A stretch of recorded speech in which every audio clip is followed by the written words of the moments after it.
Bienvenue à tous. On plonge aujourd'hui au cœur d'un événement diplomatique majeur, la récente visite d'Emmanuel Macron au Maroc. Ah oui, un véritable ballet diplomatique. Exactement. Accueilli en grande pompe, minutieusement orchestré, tout un symbole de la relation entre la France et le Maroc. Une relation profonde, complexe, chargée d'histoire, là. Absolument. Et pour décrypter tout ça, on va s'appuyer sur l'analyse de Nem Kamal, journaliste et commentateur politique marocain. Kamal, un excellent choix. Il a publié un article très intéressant, Maroc-France, les jours d'après. Il se penche sur les implications de cette visite. Fascinant. Et qu'est-ce qu'il en dit, Kamal? Alors, ce qui est intéressant, c'est qu'il met en avant la façon dont Macron a mis l'accent sur l'histoire du Maroc. Oui, le passé colonial, tout Ah ça. oui, mais pas seulement. Il souligne aussi la modernité du Maroc, ses ambitions. Macron cherche à reconnaître le passé tout en se projetant vers l'avenir, c'est ça. Exactement. Hmm. Et Kamal note aussi l'habileté du roi Mohamed VI Ah oui. à rééquilibrer une relation historiquement inégale avec la France. C'est vrai que le Maroc a su s'affirmer ces dernières années. Oui, et Kamal y voit une véritable leçon de diplomatie. Pas seulement pour les relations internationales, d'ailleurs. Tout à fait. Et en parlant de diplomatie, Kamal analyse aussi le jeu d'Emmanuel Macron. Sa façon de communiquer, ses discours. Oui, notamment sa maîtrise du langage.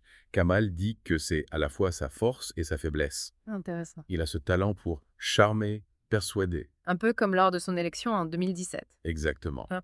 Mais Kamal note aussi qu'il peut se laisser emporter par ses propres mots. Ce qui peut créer des malentendus. Si. Oui, absolument. Un peu comme quand il a parlé de cet ambassadeur marocain du XVIIe siècle, Guirardo. Abdallah Benaïchate. Oui. Vous pensez à Savels. Oui, Macron s'est concentré sur l'anecdote. La demande de mariage du sultan au roi de France. Amusant, certes, mais... Ça occulte le fond de la mission de Benaïcha. Exactement. Ouais. Kamal le rappelle, Benaïcha n'était pas juste un messager romantique. Il devait négocier des accords commerciaux et maritimes. Cruciaux à l'époque. La compétition était féroce sur les mers. Tout à fait. Et puis, il devait aussi obtenir la libération de captifs marocains détenus en France. Un enjeu majeur. Kamal utilise cet exemple pour illustrer un point important. Lequel? Comprendre le passé pour mieux appréhender le présent. Ah oui, c'est pertinent ça. Et d'ailleurs, Macron semble optimiste quant à l'avenir des relations franco-marocaines. Oui, j'ai lu ça. Il parle d'un élan naturel entre les deux pays. Exactement.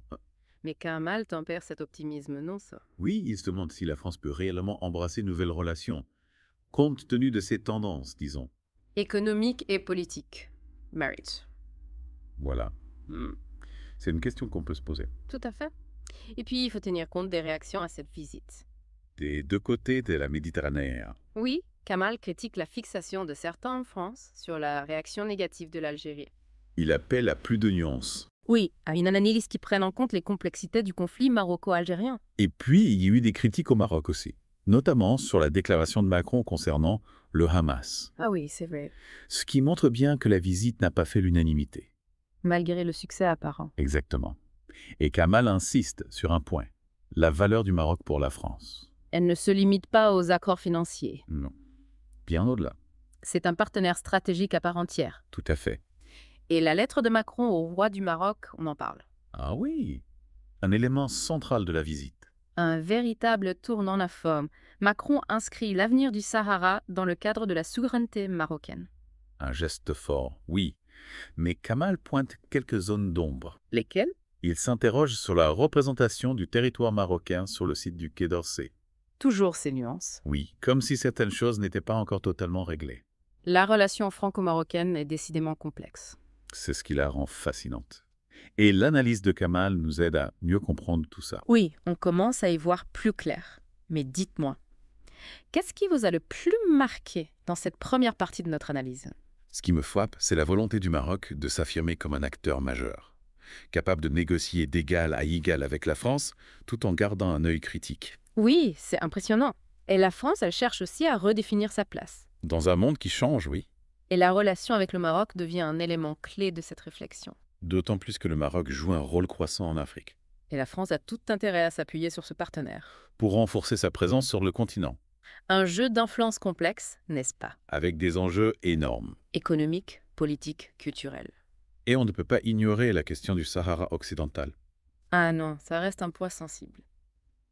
Cette visite n'est qu'un chapitre dans l'histoire des relations franco-marocaines. Un chapitre important, certes. Mais l'histoire est loin d'être terminée. Loin de là.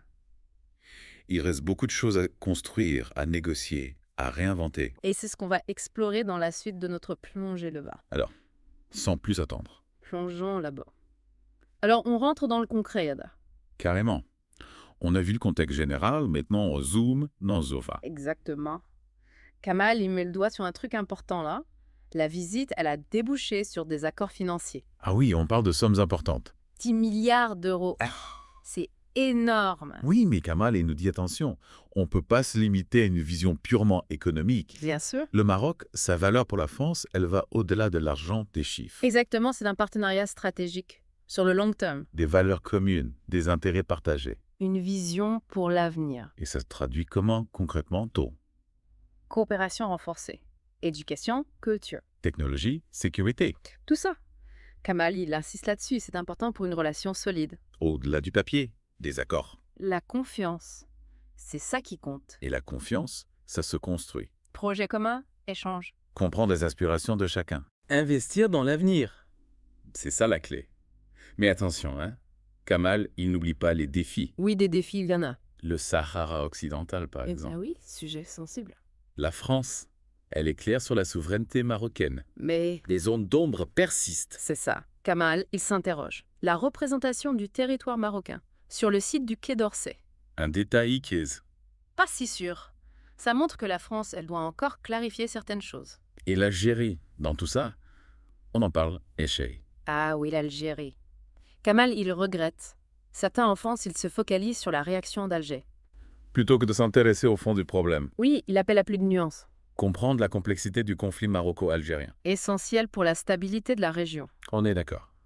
Alors, la visite de Macron, on peut dire qu'elle ouvre des perspectives. Oui, je pense. Mais attention, prudent dans celle-là. Kamal nous le rappelle. Prudent. On peut pas s'emballer. Il faut du pragmatisme. Construire sur du solide. Une relation qui profite à tous. La France, le Maroc. Stabilité, développement de la région. Tout ça se peut. Des enjeux de taille. Mais avant de conclure, une question. Cette nouvelle dynamique, qu'est-ce que ça implique pour la France? Sur la scène internationale, en Maroc. Excellente question. En se rapprochant du Maroc, la France, elle affiche sa volonté. Jouer un rôle majeur en Afrique. Un partenariat équilibré avec un pays en plein boom. Le Maroc, un acteur clé du continent.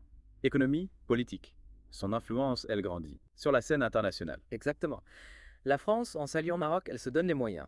Peser plus lourd dans les relations internationales. Défendre ses intérêts. Dans une région stratégique, pari sur l'avenir. Investissement dans une relation gagnant-gagnant. Mais on y sort.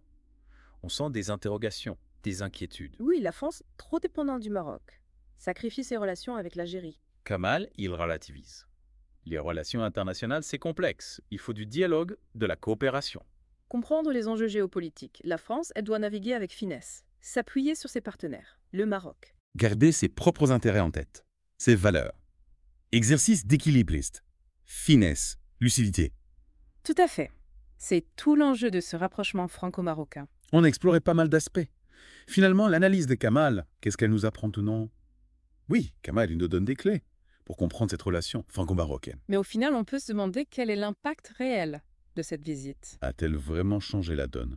Ou est-ce que c'est juste de la commande? Bonne question. Difficile à dire, hein. Pour l'instant, seul l'avenir nous le dira. Est-ce que les promesses, elles vont se concrétiser? Cette nouvelle dynamique. On verra bien Issol.